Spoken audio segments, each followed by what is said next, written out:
이제 말씀을 마치고 내려가니까 우리 장일원 전사님께서 교환 마지막에 있는 이 글자들은 뭡니까? 그래서 보니까 아마 편집하면서 교환 마지막에 몇 줄, 하나, 둘, 석 줄 정도가 잘못된 겁니다. 편집하면서 아마 다른 교환의 일부가 들어온 것 같아요.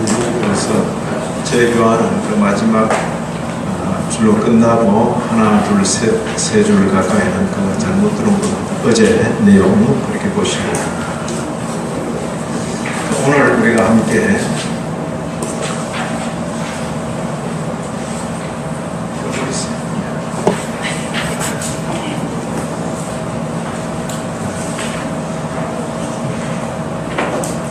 우리가 첫 시간에 개회 예배를 하면서 이미 받은 은혜에 대해서 말씀을 드렸습니다. 이미 받은 은혜.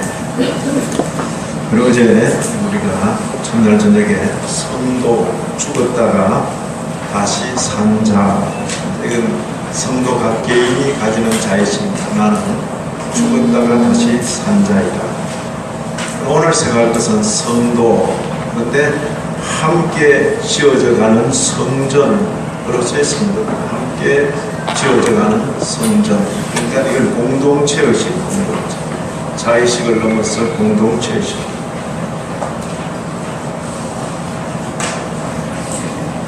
우리가 요절로 4장 13절의 말씀을 우리가 아마 교환 앞부분에 우리 요람 전면 표제로 요절로 해서 4장 13절이 기록되어 있습니다. 4장 13절 같이 한번 읽습니다. 우리가 다 온전한 세상을 이루어 그리스도의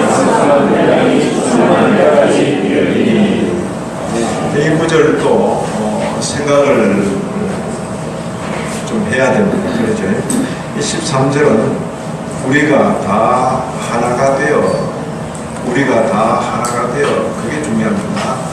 근데 이제 생각 안 하고 우리가 다 하나가 되는데 하나님의 아들을 믿는 것에도 하나가 되고 하나님의 아들을 아는 일에도 하나가 된다. 우리가 다 하나가 된다 하는 것이 중요합니다. 근데 이제 종종 이 구절이 어떻게 오해되는가 하면 믿는 것과 아는 일에 하나가 된다. 이렇게 자꾸 이제 넘어가는 경향이 있어요. 지행, 합일, 또 아는 것과 행하는 것이 하나가 된다. 이런 식으로 자꾸 생각하는데 지금 본문에서는 그런 의미이기보다 그런 의미가 아니에요. 우리가 다 하나가 되는데 하나님의 아들을 믿는 일에도 하나가 되고 아는 일에도 하나가 되고 중요한 건 뭡니까? 우리가 하나가 되는 게 중요하다. 믿는 일에도 아는 일에도 하나가 되는 일이 중요한데 그걸 문맥과 상관없이 우리가 믿는 것과 아는 일이 여기에 하나가 된다 이렇게 자꾸 생각하는 경향이 있습니다. 그것보다도 우리가 다 하나가 된다. 하나님 아들을 믿는 일에도 하나가 되고 아는 일에도 하나가 된다.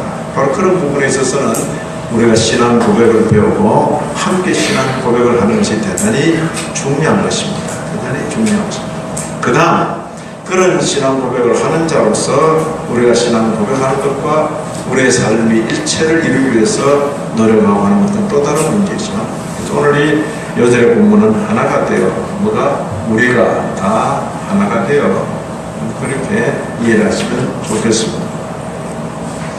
먼저 생각할 것은 변화된 신분을 생각하는 것입니다. 변화된 신분. 자, 오늘 다시 2장 11절 이하로 갑니다.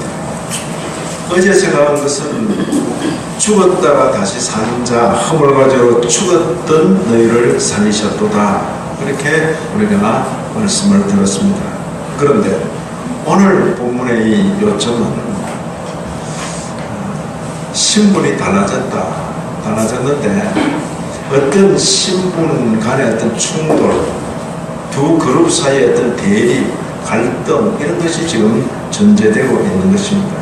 여기 11절 보시면 그때 시점을 말하죠. 그에 비해서 이제라는 표현이 아마 나옵니다. 그때 그죠? 자, 11절에도 너희는 그때에, 12절에도 그때가 언제입니까? 구속받기 전이죠.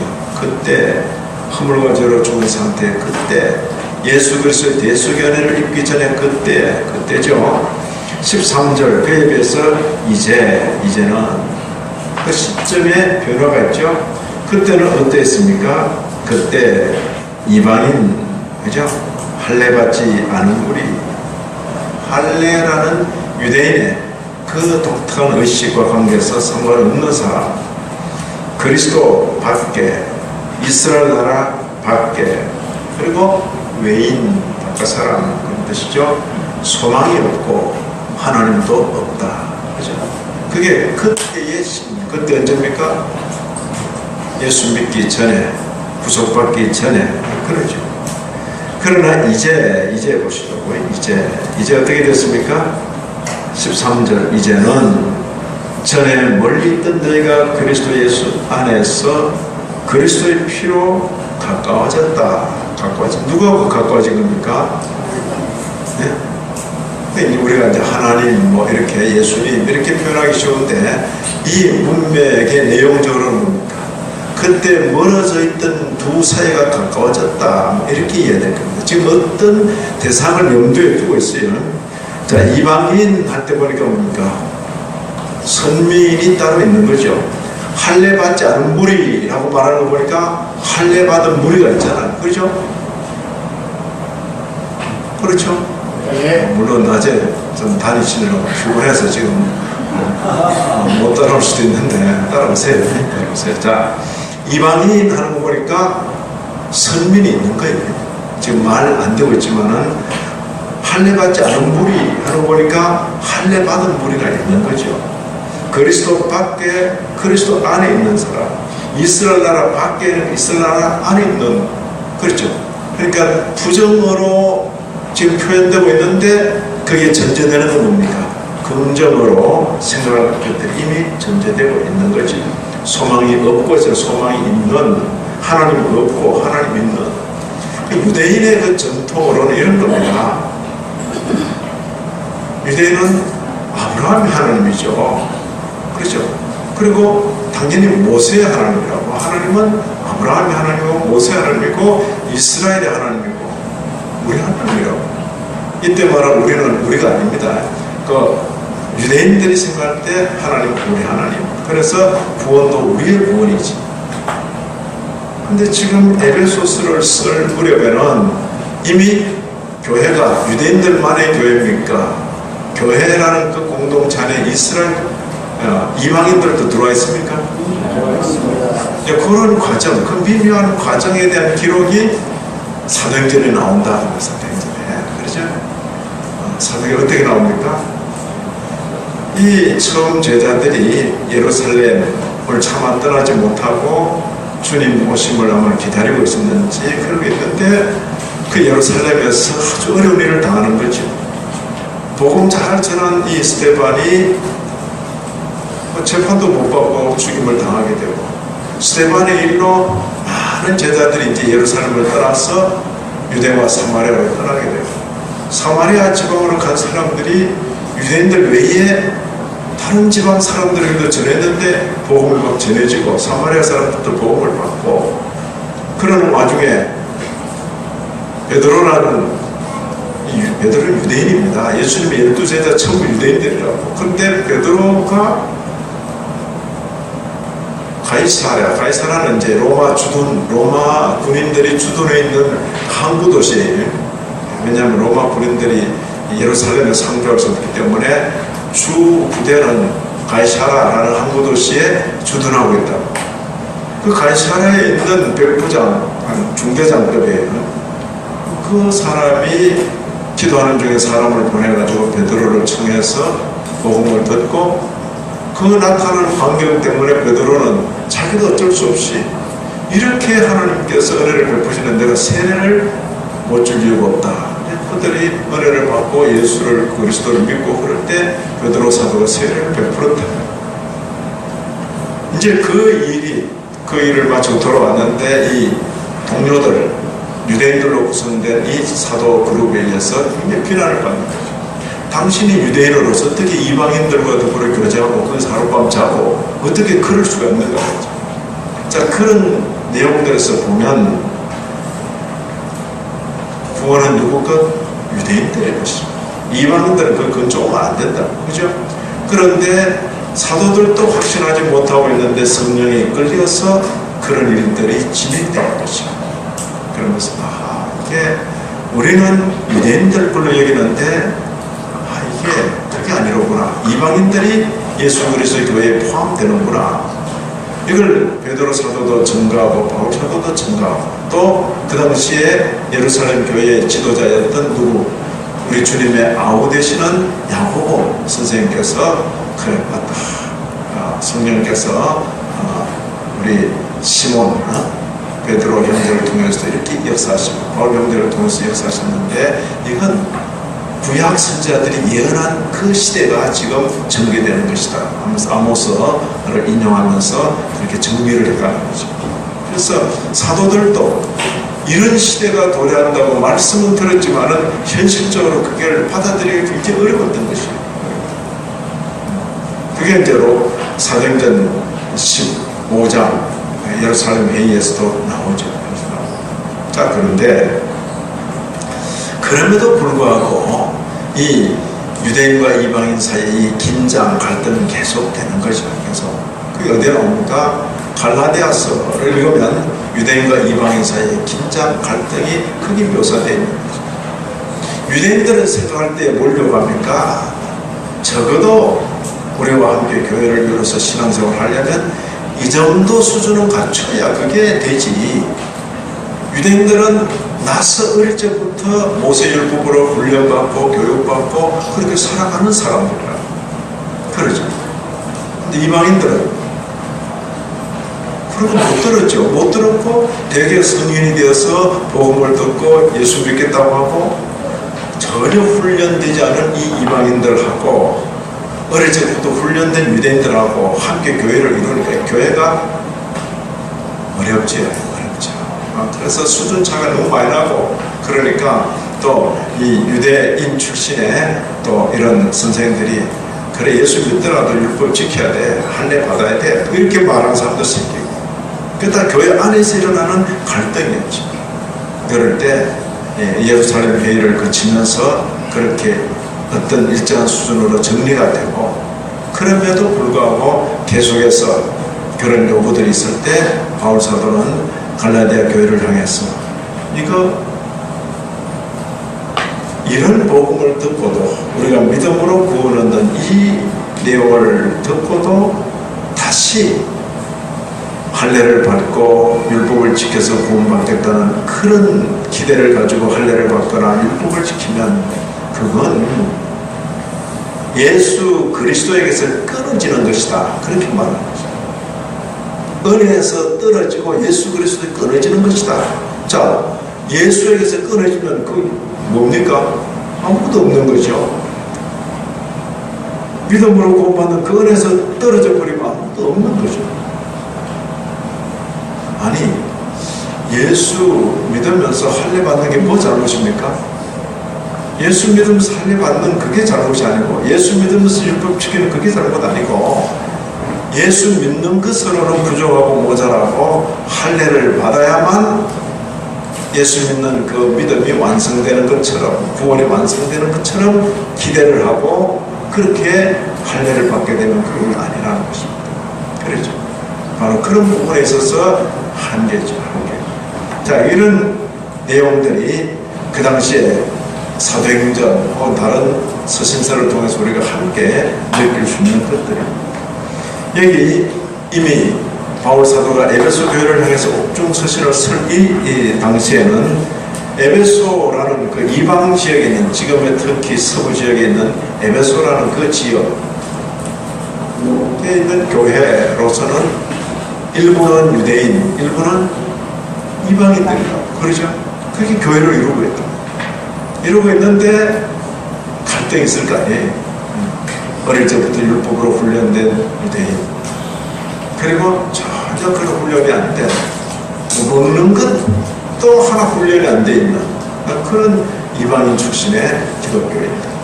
그럴 때 서로가 출신별로 나누어지고, 그렇죠?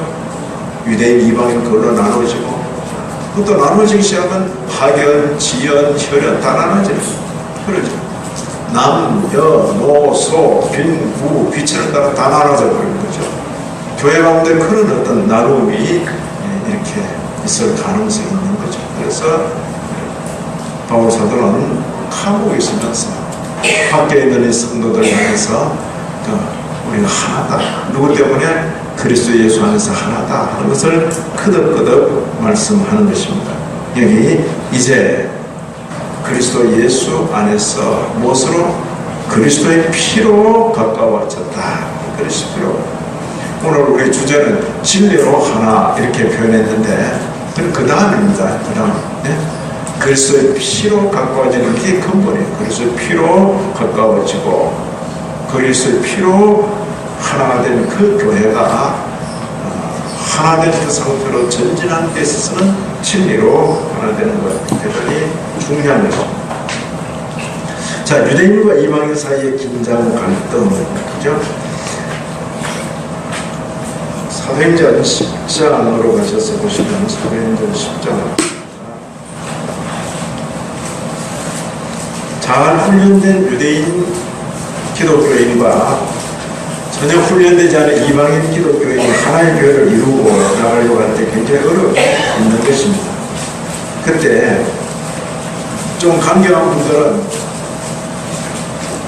이방인들도 이제 신앙생활 하려고 그러면 우리처럼 이렇게 율법 지키고 가야 된다, 이렇게 강하게 요구하는 사람이 있을 거 아니에요. 그래야 그게 예수 믿는 거지, 뭐 이렇게 먹는 거 하나도 제대로 구분 뭐라고 한다. 그러니까 그 말이 설득력이 할 수 있잖아요. 근데 또 그런 말을 들으면서 교회 지도자 가운데 굉장히 양심적인 분이 있는 거예요. 아니, 우리도 못 지키고 우리 조상들도 못 지킨 그 율법을 어떻게 이 이방인들에게 지키라 하느냐. 아니, 이 고수들이 그런 말할 때는 굉장히 양심적이에요. 그러죠?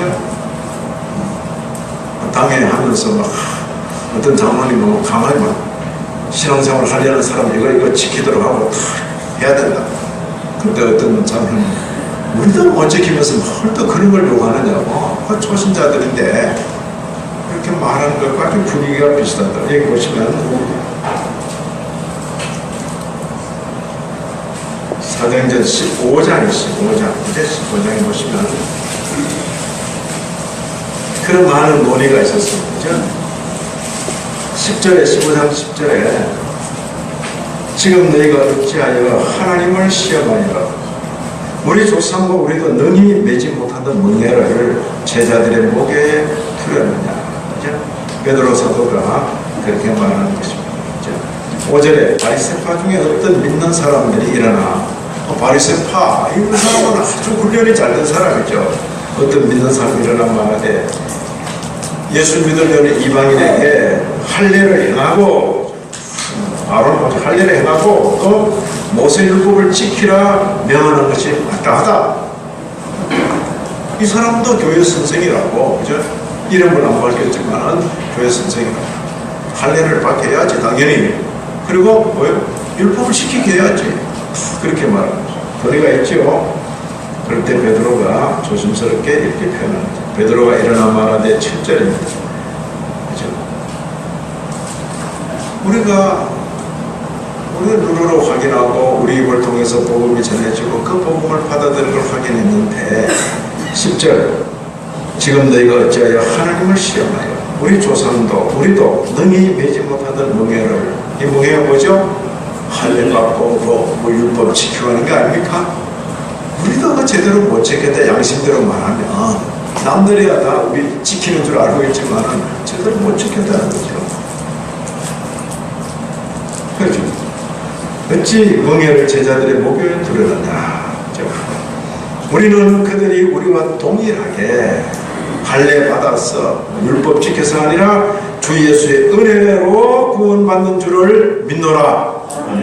이게 복음이라고 얘기해. 복음. 그렇죠?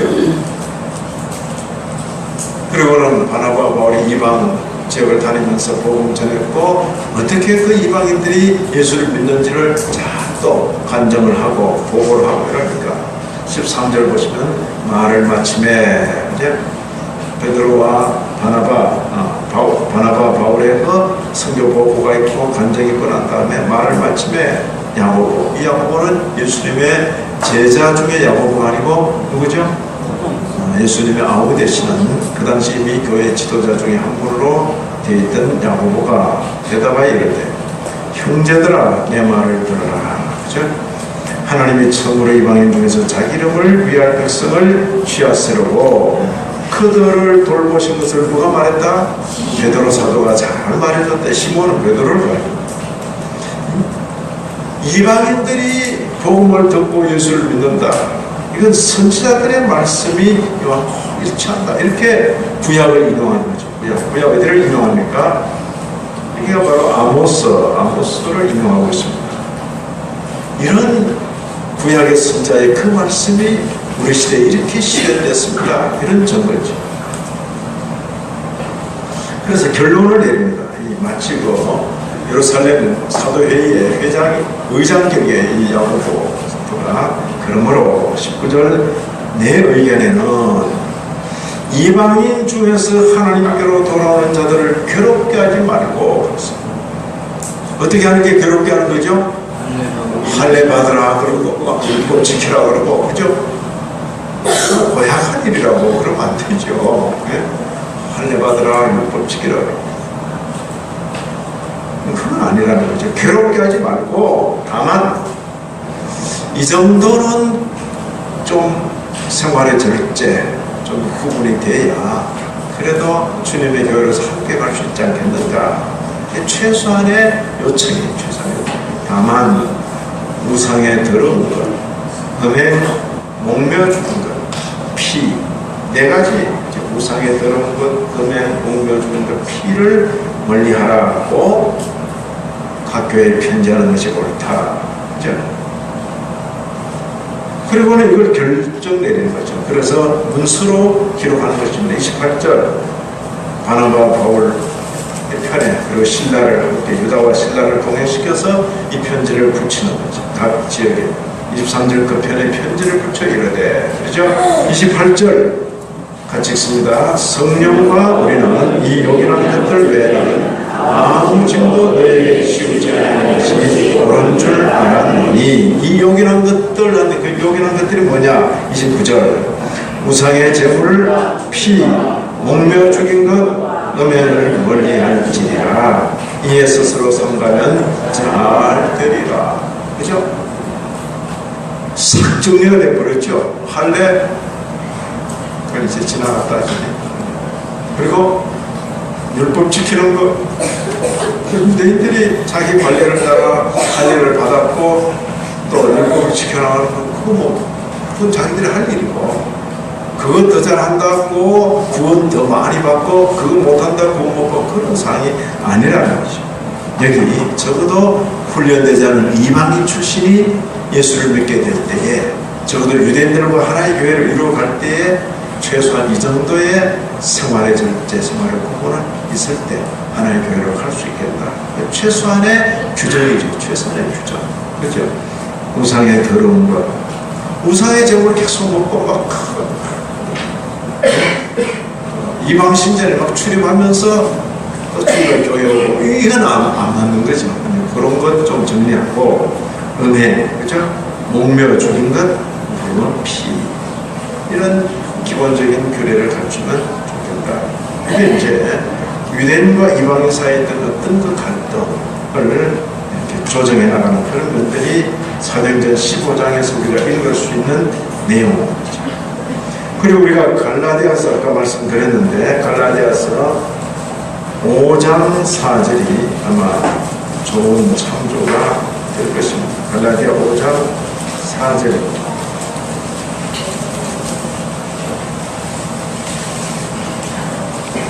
그렇죠. 갈라디아서가 바로 이런 거 주제가 아주 첨예하게 대립되는 거죠.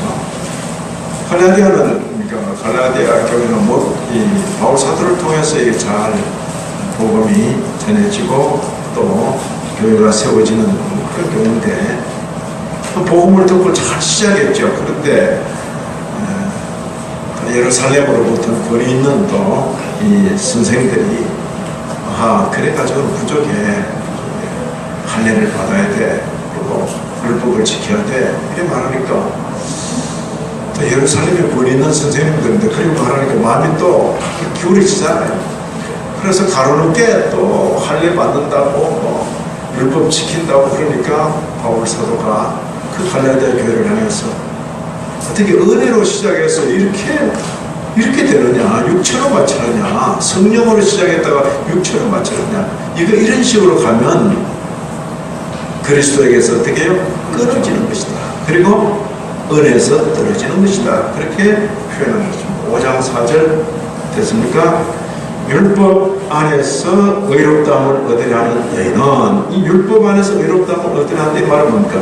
율법 지켜가지고 하나님 법정에서 의롭다함을 받으려 한다면 너희는 그리스도에게서 끊어지게 되고 은혜에서 떨어진 자다.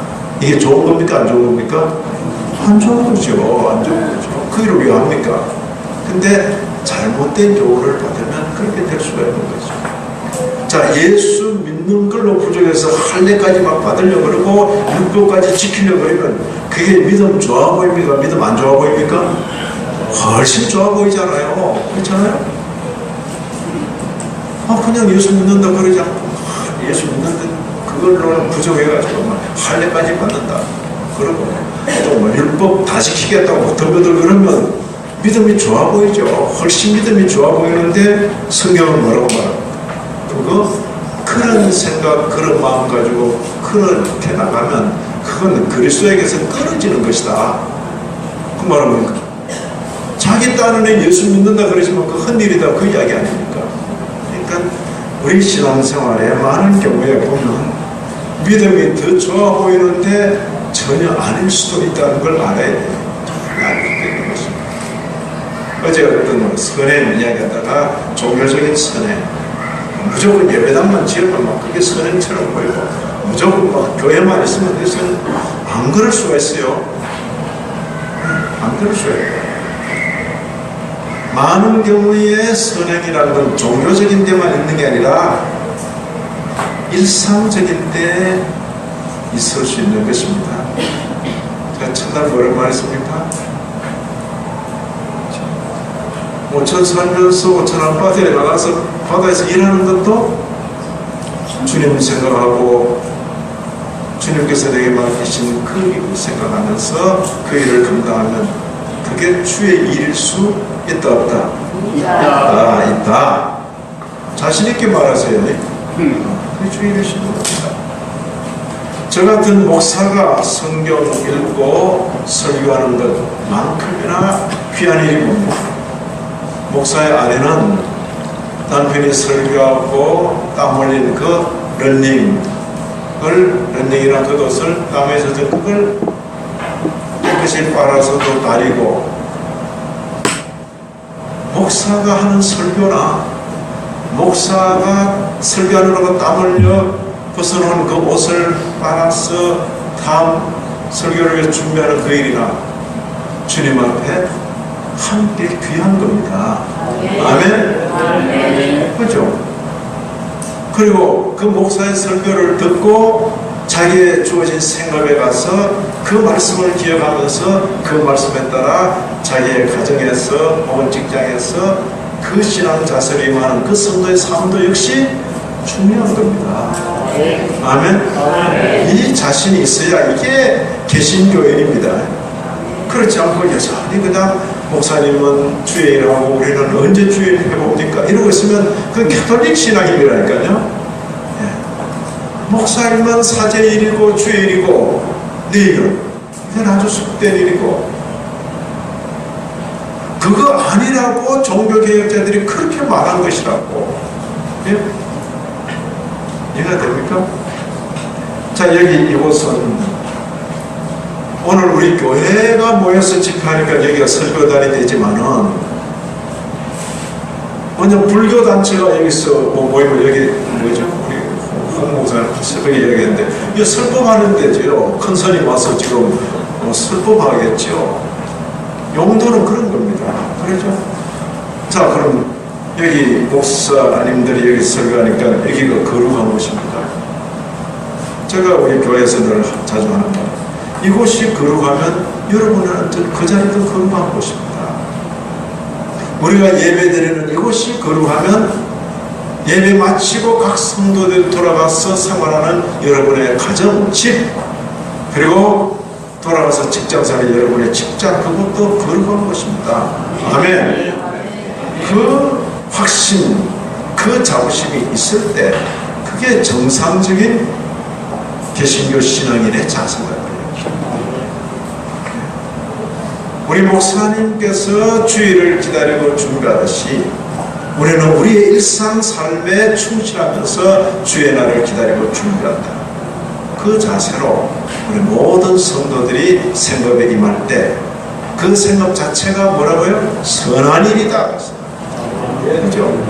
직장 생활하는 일도 선한 일이죠.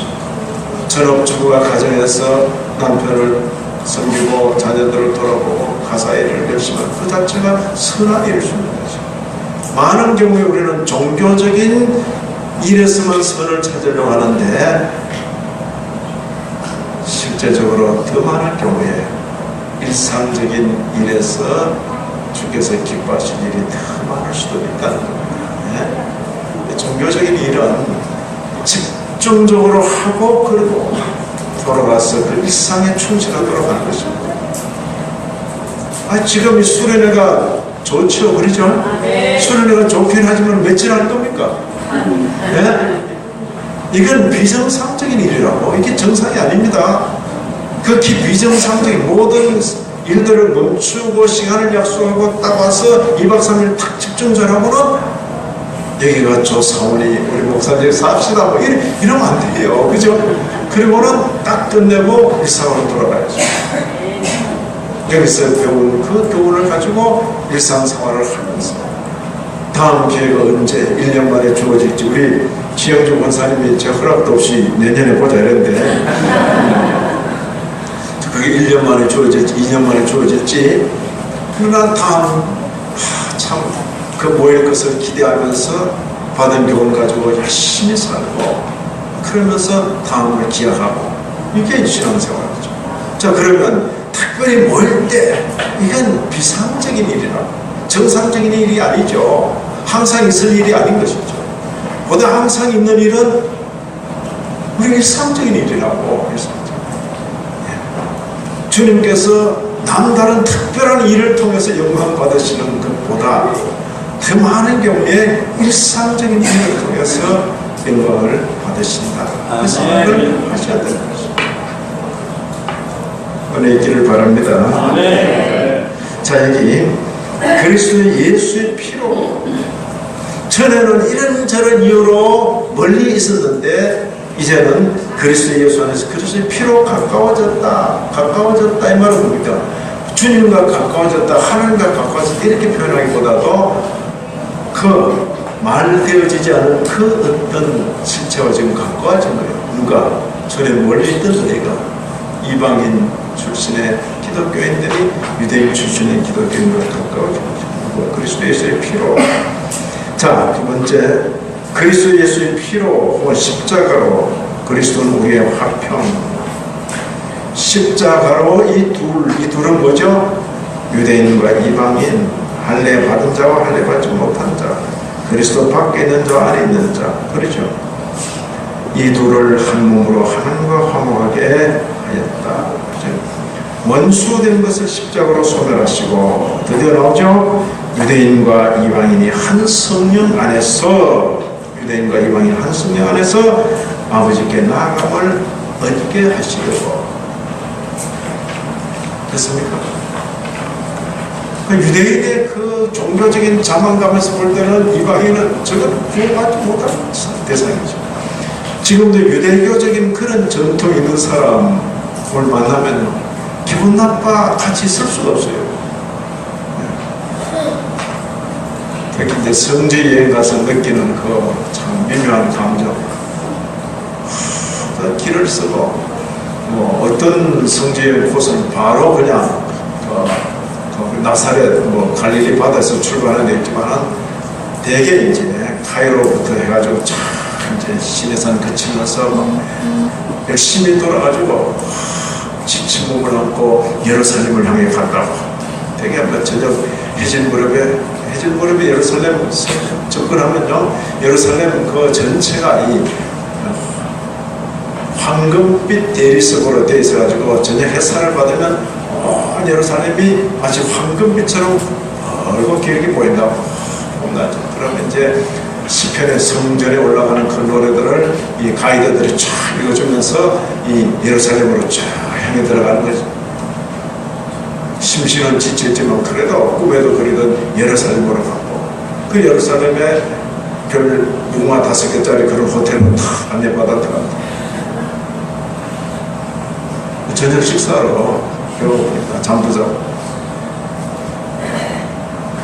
근데 밥 먹을 때부터 그 기분 나쁜 일이 이제 생기는 거죠. 우리 식판은 저기 갖다 놓으면 안 돼. 따로 갖다 놔야 돼. 이방인들의 것이니까. 섞이면 안 돼, 섞이면 안 돼. 엘리베이터, 저쪽 타지 말고 이쪽 타세요. 저쪽은 유대인들이 엘리베이터, 이건 이방인들이. 율법을 알지 못하는 분들과 상종하지 않는 거죠. 그릇도 같이 안 쓸 거예요.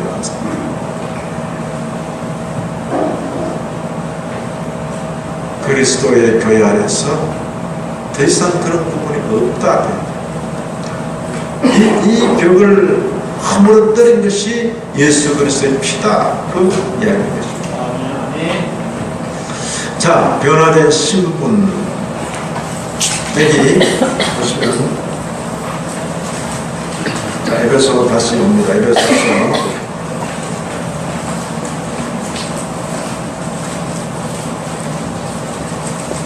성도들과 동일한 시민이요.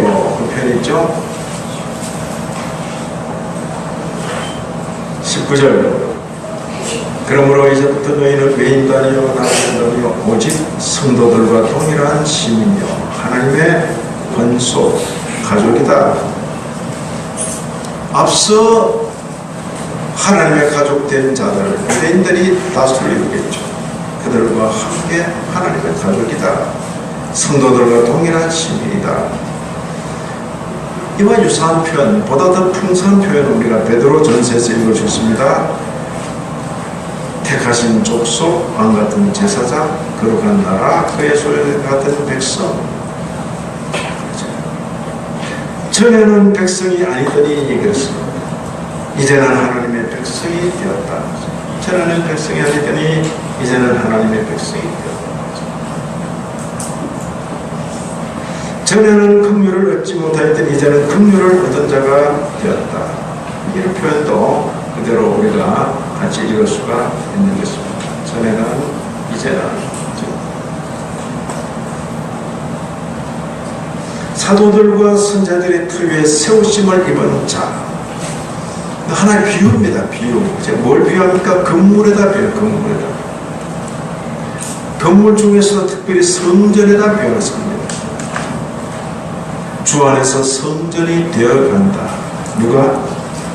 유대인과 이방인이 함께 지어져 간다. 이렇게 표현을 쓰고 있는 것입니다. 유대인과 이방인이 함께 주 안에서 성전이 되어간다. 이게 왜 변화된 신분이다.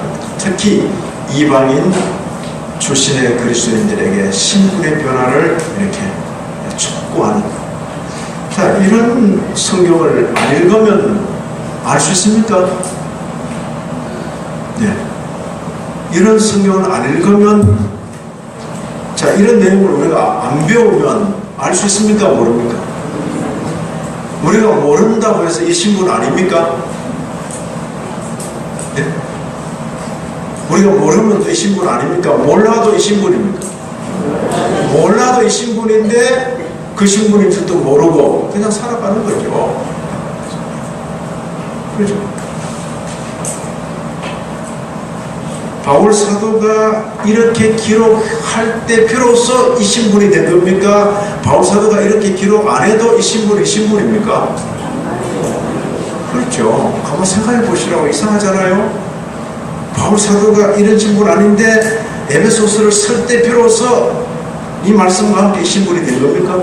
아니죠. 이미 우리의 하나님의 택하신 예수 그리스도의 구속 속량 성령의 인치심 가운데 이미 우리는 이런 신분이 됐다고. 됐는데 그런 신분이라는 것을 사도를 통해서 우리에게 깨우쳐 주시는 거죠. 깨우쳐 주시는 거죠. 우리는 이런 신분의 변화를 잘 알고 그 신분의 변화에 맞게 서신하며 살아가는 거죠. 당당할 수 있는데도 늘 기가 죽고 이렇게 그럴 이유가 없는 거죠. 당당할 수 있는 거죠.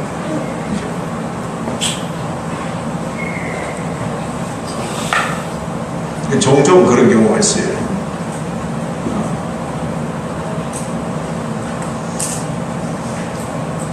이제 뭐 언제 그런 일이 있을지는 모르겠는데, 예를 들어서 불법 체류자 이런 신분으로 와 있게 되면 되게 이제 비자 없이 와서 돈을 벌고 하며 살면서 늘 이렇게 좀 움츠려 지내죠. 그걸 뭐 외국 생활 해본 분들은 다 느끼는 거죠. 지금의 대한민국 이 여권이라는 건 미국 여권만큼이 안 되지만 그래도 이게 대단한 위력입니다. 대한민국이면 근데 제가 유학 갈 때만 해도 이게 뭐 대한민국인지 뭐 베트남인지 막 이렇게 될 정도로 이게 좀 그랬어요. 별로 알아주지도 않고. 근데 법이 바뀌어가지고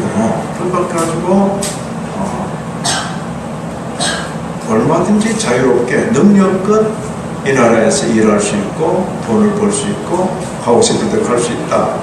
이런 법이 만약 공포됐는데도 본인만 모르고 있어. 그럼 어때요? 당당하게 살아갈 수 있는데도 계속 숨고 경찰을 보면 또 숨고 도망가고 그런 거 아니에요. 얼마나 웃기는 일입니까? 우리가 성경을 통해서 우리의 변화된 신분을 알고 처신하는 것과 신분이 변한지도 모르고 처신하는 것은 전혀 다른 것이죠. 전혀 다른 것입니다. 그죠?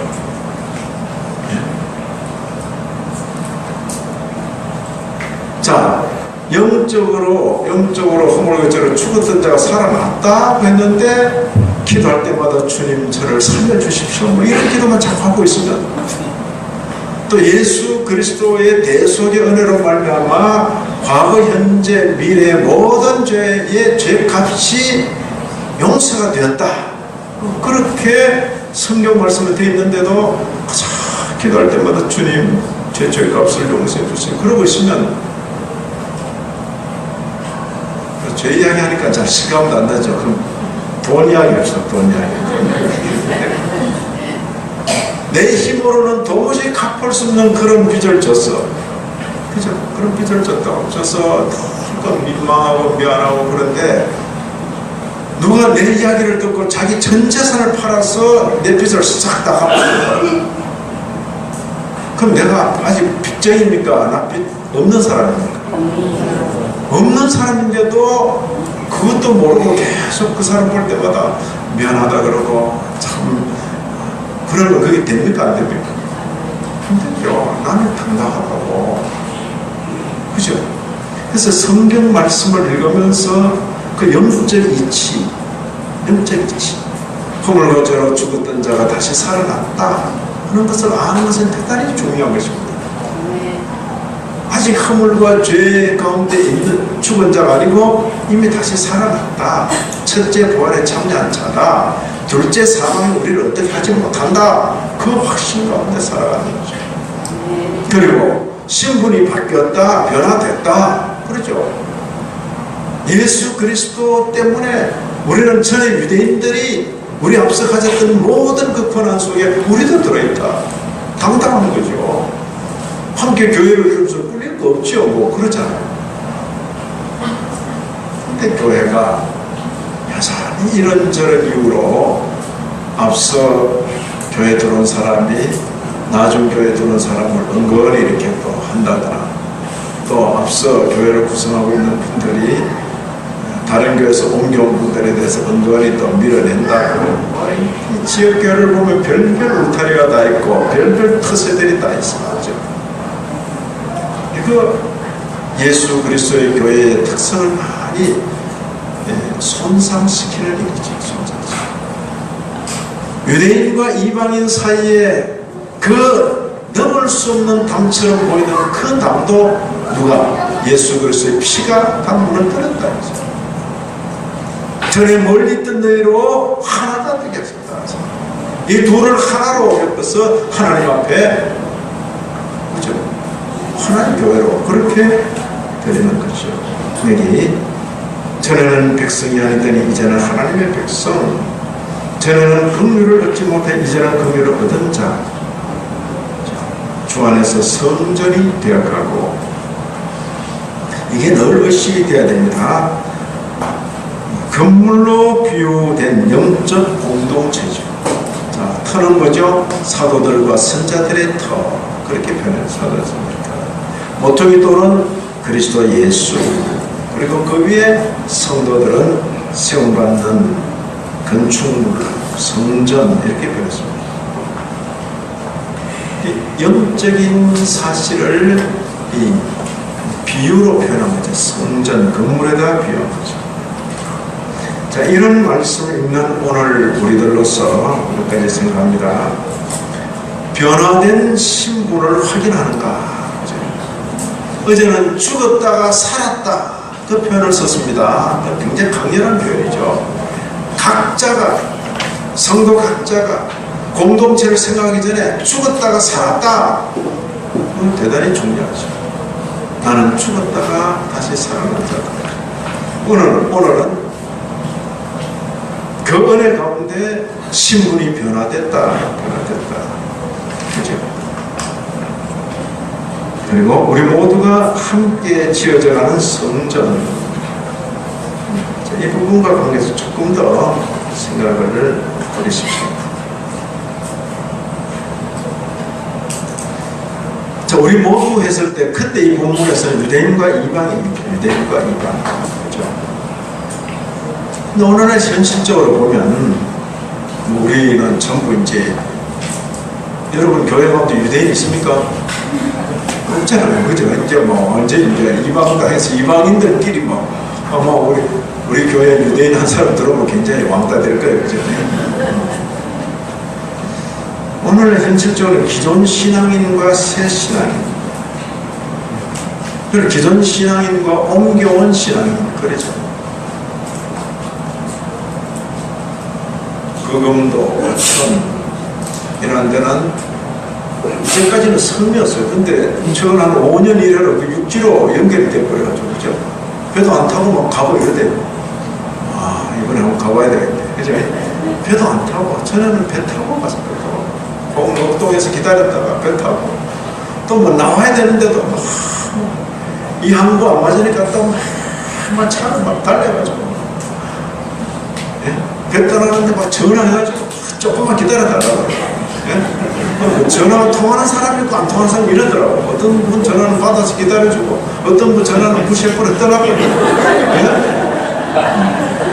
그 당도 해가지고 몇 분 전에만 당도하고 거기 막 풀빵도 사먹고 이러는데 그러죠. 근데 그 섬을 했던 서로 또 옆에 그금도, 근데 지금은 육지로 다 연결됐잖아요. 육지로 연결됐다 이 말하면 그만큼 개방사회가 돼버린 거예요. 거의 한 20년 전에 그금도 처음 갔을 때 이야 참 별세계 가는 줄 알았어요. 우리 또 송명호 목사님부터 입금이라는데 그 숨은 동네로 찾아들어가지고 거기서 개척한다고. 그때는요, 오천하고 입금, 오천은 거의 황제의 도시고 입금은 뭐 그거 차가 못 들어갈 정도. 그러죠. 우리 자녀들하고 가서. 근데 지금은 뭐 순환도로가 있어가지고 뱅 돌면서 딱 떨어뜨리니까 앞에 이거 그러죠.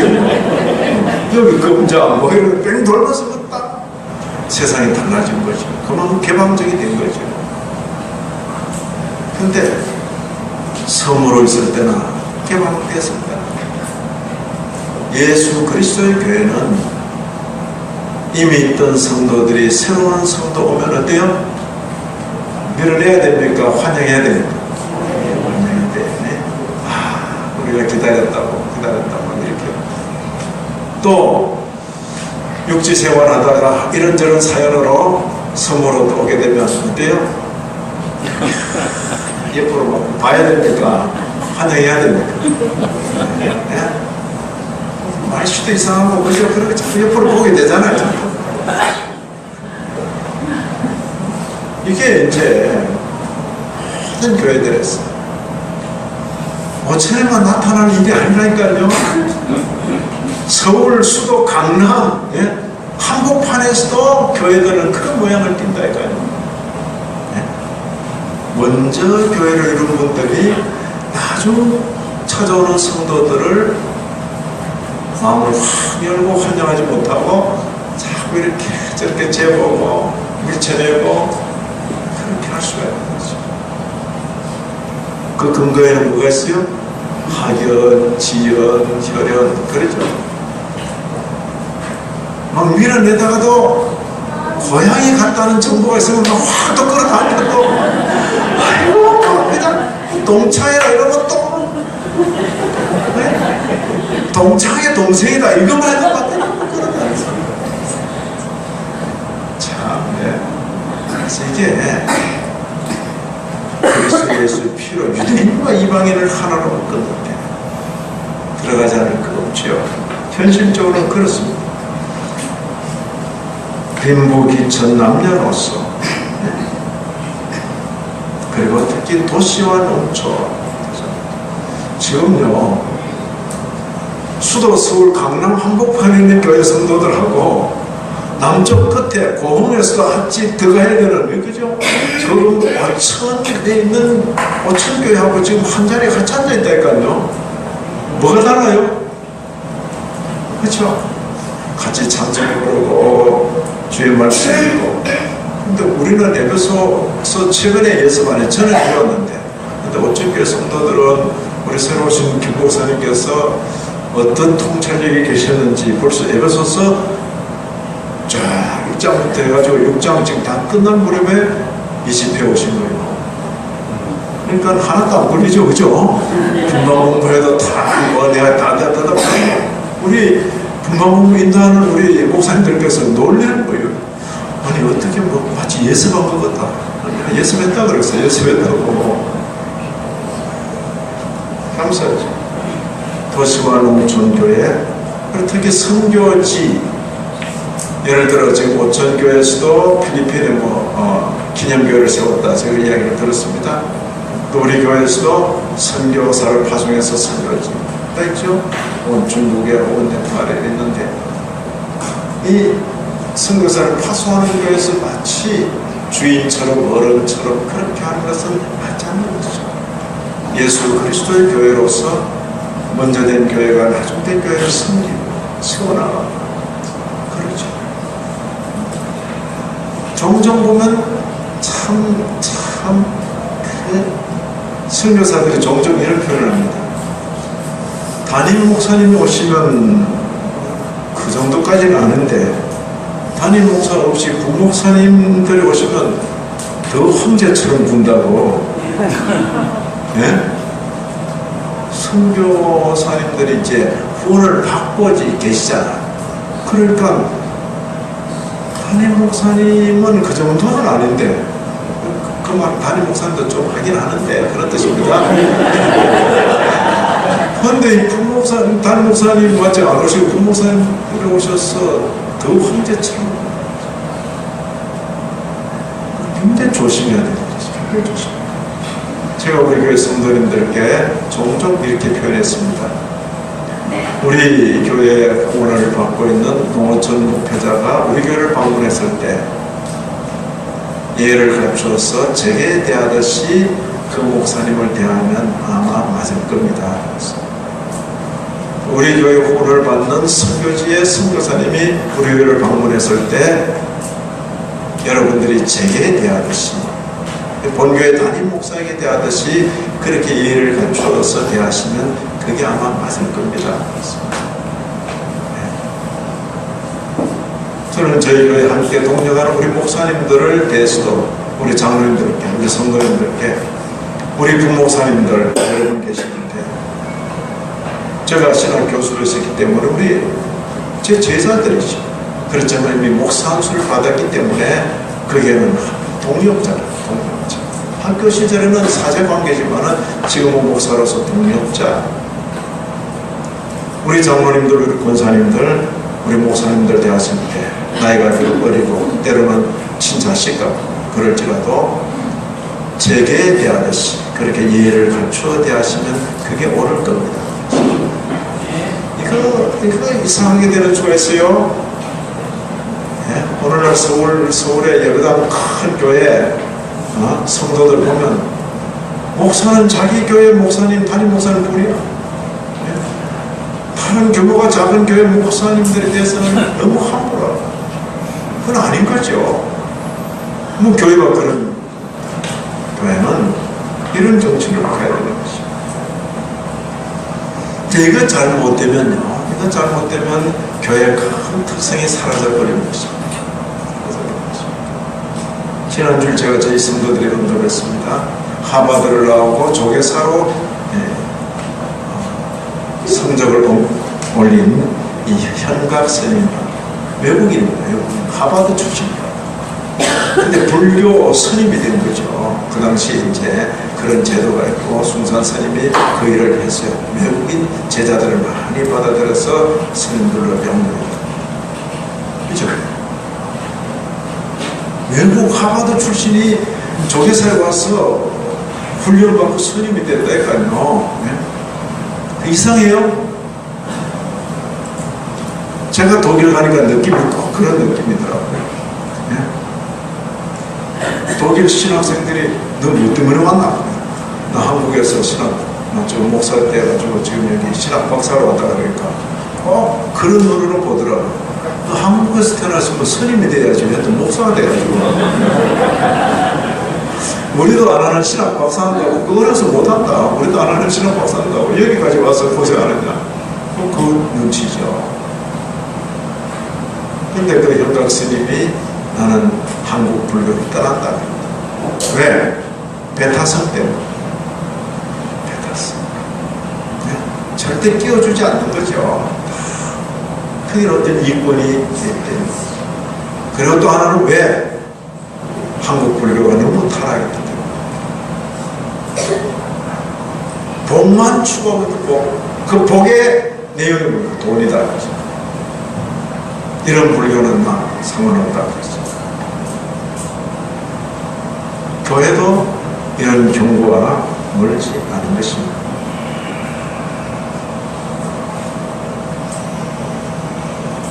우리의 남은 생애 동안 성도 서로 간에 이런 관계, 함께 지어져가는 성전, 함께 지어가는 성전. 그렇죠? 자, 이게 건물로 표현된 것인데 이게 이 말씀으로 끝나는 게 아니고 신약을 쭉 읽어가면 신약의 마지막에 요한계시록 21장